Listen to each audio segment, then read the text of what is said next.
Hello प्यारे बच्चों, कैसे हैं आप सब। आशा करती हूँ आप सब अच्छे होंगे। आज मैं आपको कक्षा 6 का अध्याय नंबर 14 पढ़ाने जा रही हूँ, जिसका नाम है भीष्म की प्रतिज्ञा।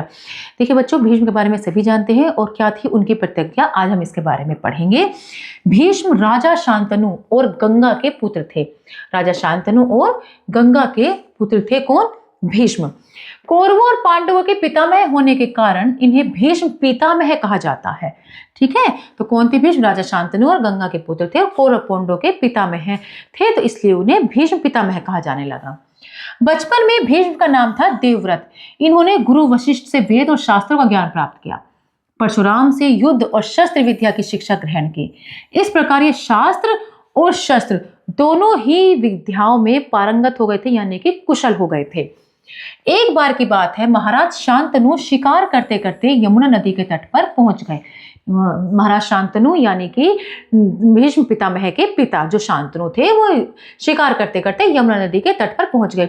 वहां उन्होंने एक परम सुंदरी कन्या को देखा। महाराज शांतनु ने कन्या के पिता निषादराज से कहा कि वह उनकी पुत्री से विवाह करना चाहते हैं। निषादराज ने शर्त रखी कि राजा की मृत्यु के बाद मेरी पुत्री का पुत्र ही गद्दी पर बैठेगा, क्योंकि राजा शांतनु के तो खुद भी पहले से ही पितामह थे, तो गद्दी पर तो वही बैठने थे उनके बाद। तो इसीलिए निषादराज ने शर्त रख दी कि मेरी पुत्री का पुत्र ही गद्दी पर बैठेगा, देवव्रत नहीं। महाराज शांतनु को देवव्रत बहुत प्रिय थे और वे बड़े भी थे। महाराज शांतनु को तो देवव्रत लेकिन बहुत ज्यादा प्यारा थे और वो बड़े भी थे, तो जो बड़ा होता गद्दी पर बैठने का उस हिसाब से भी वो उन्हीं का ही था। उन्होंने निषादराज की शर्त स्वीकार नहीं की और हस्तिनापुर लौट गए। लेकिन महाराज की दशा शोचनीय होती गई। शोचनीय मतलब सोच में पड़ते रहे, बस वो हर वक्त सोच में पड़े रहते थे। देवव्रत ने पिता के चिंता का कारण पता लगाया और निषादराज से निवेदन किया कि वे अपनी पुत्री सत्यवती का विवाह उनके पिता से कर दें। देवव्रत ने निषादराज के समक्ष यह प्रतिज्ञा की, मैं शांतनु पुत्र देवव्रत आज यह प्रतिज्ञा करता हूं कि आजीवन यानी कि जीवन भर ब्रह्मचारी रहते हुए, ब्रह्मचारी यानी कि जो कभी शादी ना करे, ब्रह्मचारी रहते हुए हस्तिनापुर राज्य की रक्षा करूंगा। पृथ्वी अपनी गंध को, अग्नि उष्णता को, वायु स्पर्श को और जल आर्द्रता को, चंद्र शीतलता को, सूर्य तेज को, धर्मराज धर्म को भले छोड़ दे, किंतु मैं तीनों लोकों के राज्य या उससे भी महान सुख के लिए भी अपना व्रत नहीं छोड़ूंगा। यानी कि उन्होंने जीवन भर की प्रतिज्ञा कर ली थी कि कोई भी अपनी प्रतिज्ञा छोड़ सकता है, लेकिन मैं अपनी ये वाली प्रतिज्ञा कि मैं जीवन भर ब्रह्मचारी बना रहूंगा और जीवन भर इसकी हस्तिनापुर राज्य की रक्षा करूंगा, ये उन्होंने प्रतिज्ञा ले ली थी।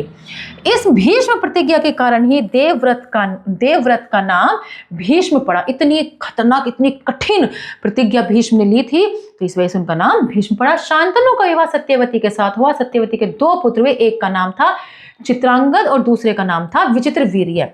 शांतनु की मृत्यु के बाद चित्रांगद गद्दी पर बैठा, लेकिन जल्द ही उसकी मृत्यु हो गई। फिर दूसरा पुत्र सिंहासन पर बैठा। इसके दो पुत्र हुए, धृतराष्ट्र और पांडु। ठीक है, शांतनु की मृत्यु के बाद दो पुत्र हुए, चित्रांगद और दूसरे का नाम था विचित्रवीर्य। तो चित्रांगद की मृत्यु हो गई, फिर विचित्रवीर्य बैठे। विचित्रवीर्य के दो पुत्र हुए, धृतराष्ट्र और पांडु। दृढ़ प्रतिज्ञ भीष्म ने एक बार जब प्रण किया, उसका अंत तक निर्वाह किया। उनकी यह विशेषता थी कि वे जो प्रतिज्ञा कर लेते थे उससे हटते नहीं थे। ऐसे अन्य उदाहरण भी उनके जीवन में देखने को मिलते हैं। और भी उदाहरण हैं जो कि उन्होंने ऐसी प्रतिज्ञा करी है और देखने को मिलते हैं। जब महाभारत का युद्ध शुरू हुआ तो भीष्म कौरवों की ओर थे और कृष्ण पांडवों की ओर थे। युद्ध के पहले कृष्ण ने कहा, मैं केवल अर्जुन का सारथी रहूंगा, युद्ध नहीं करूंगा। कृष्ण ने कहा था सिर्फ अर्जुन का सारथी रहूंगा, युद्ध नहीं करूंगा। जबकि कृष्ण अगर चाहते तो पल भर में वो युद्ध जीत सकते थे, लेकिन उन्होंने ऐसा नहीं किया। भीष्म ने प्रतिज्ञा करी, मैं कृष्ण को शस्त्र उठाने के लिए मजबूर कर दूंगा। भीष्म ने भी ये प्रतिज्ञा कर ली थी कि मैं कृष्ण को शस्त्र उठाने के लिए मजबूर कर दूंगा। अपनी प्रतिज्ञा पूरी करने के लिए भीष्म बाणों की निरंतर वर्षा करते हुए पांडवों का संहार कर रहे थे। उन्होंने इतना घोर युद्ध किया कि पांडवों की सेना व्याकुल हो उठी। श्री कृष्ण क्रोधित हो उठे और अर्जुन का रथ छोड़कर वे टूटे हुए रथ का पहिया उठाकर भीष्म की ओर दौड़ पड़े।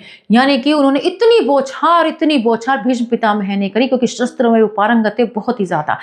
तो शस्त्रों में पारंगत होने की वजह से उन्होंने जो बाणों की जो बौछार उन्होंने करी, तो उससे व्याकुल हो गई उनकी सेना।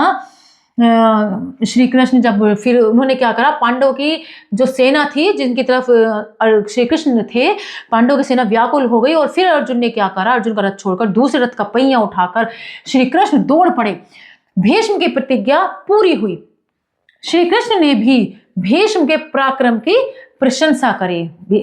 श्री कृष्ण ने, जो कि भगवान थे, उन्होंने भी उनकी जो पराक्रम था, जितनी वीरता के साथ उन्होंने वो एक काम करा था, युद्ध लड़ा था, उसकी उन्होंने भी प्रशंसा करी। भीष्म ने महाभारत के युद्ध में 10 दिन तक सेनापति का कार्य किया। पांडवों में कोई भी योद्धा ऐसा नहीं था जो भीष्म का सामना कर सके। भीष्म इतने ज्यादा कुशल थे विद्याओं में, पांडवों में भी कोई ऐसा नहीं था जो उनका सामना कर सके। जब पांडव हताश होने लगे तो श्री कृष्ण ने सलाह दी कि वे लोग भीष्म पितामह के पास जाएं और उन्हीं से पूछें कि वे किस रीति से मारे जा सकते हैं। पांडव भीष्म पिता के डेरे में गए। भीष्म ने आदर और स्नेह से उन्हें अपने पास बिठाया और आने का कारण पूछा, क्योंकि जो पांडव थे उनमें 5 थे, युधिष्ठिर, भीम, अर्जुन, नकुल और सहदेव, 5 थे। मैं किसी में भी इतना पराक्रम नहीं था जो भीष्म को हरा सके। तो श्री कृष्ण ने उन्हें सुझाव दिया कि तुम भीष्म पितामह के ही पास जाओ, वही बताएंगे क्या उनके हारने का कारण है, क्या वो ऐसी रीति अपना सकते हैं जिससे कि वो हारे। तो अब तो युधिष्ठिर उनके पास गए और उन्होंने कहा पितामह से कि पितामह, हमें वह रीति बताएं जिससे हम आपको युद्ध में पराजित कर सकें। भीष्म ने उदारतापूर्वक कहा, युधिष्ठिर, तुम्हारी सेना में शिखंडी नाम का द्रुपद नरेश का शूरवीर बेटा है। तुम्हारी सेना में कौन है? द्रुपद नरेश का शूरवीर बेटा है। वो पहले जन्म में स्त्री था। मेरी दृष्टि में वह आज भी स्त्री है, क्योंकि भीष्म पितामह की तो उम्र बहुत थी, उन्हें तो वरदान मिला हुआ था, जब तक वो नहीं चाहेंगे अपने प्राण नहीं त्याग सकते। उन्हें ये भी वरदान मिला हुआ था।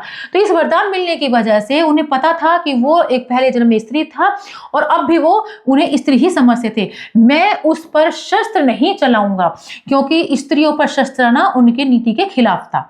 यदि शिखंडी को आगे करके अर्जुन मुझ पर बाण चलाए तो निसंदेह तुम्हारी विजय होगी। अर्जुन ने वैसा ही किया। जब भीष्म रथ से गिरे तो उनके शरीर का रोम रोम बाणों से बिंध चुका था। अर्जुन ने इतने बाण भीष्म पितामह पर चलाए, लेकिन तब तक भी वो गिरे नहीं जब तक रोम रोम में उनके बाण नहीं घुस गए थे। तब तक अर्जुन उन पर वार करते रहे, क्योंकि वो भी विवश थे। वो उनका बहुत आदर करते थे, लेकिन वो भी विवश थे, क्योंकि उन्हें इस युद्ध में जीतना था। पृथ्वी पर उनका शरीर पृथ्वी पर नहीं गिरा, बल्कि बाणों पर ही उठा रह गया। जब इतने बाण उनके शरीर में घुस चुके थे तो बाण ही उनकी शैया बन गए थे, इतने बाण उनके शरीर में चले गए थे। बल्कि भीष्म ने घायल अवस्था में ही सूर्य के उत्तरायण होने तक अपने प्राण न त्यागने की प्रतिज्ञा की। अपने उत्तरायण का मतलब होता है सूर्य का मकर राशि से उत्तर में गमन। तो जब तक ऐसी कंडीशन नहीं होगी तो उन्होंने प्रतिज्ञा करी कि मैं प्राण नहीं त्यागूंगा, क्योंकि उनको वरदान मिला हुआ था ना इच्छा मृत्यु का।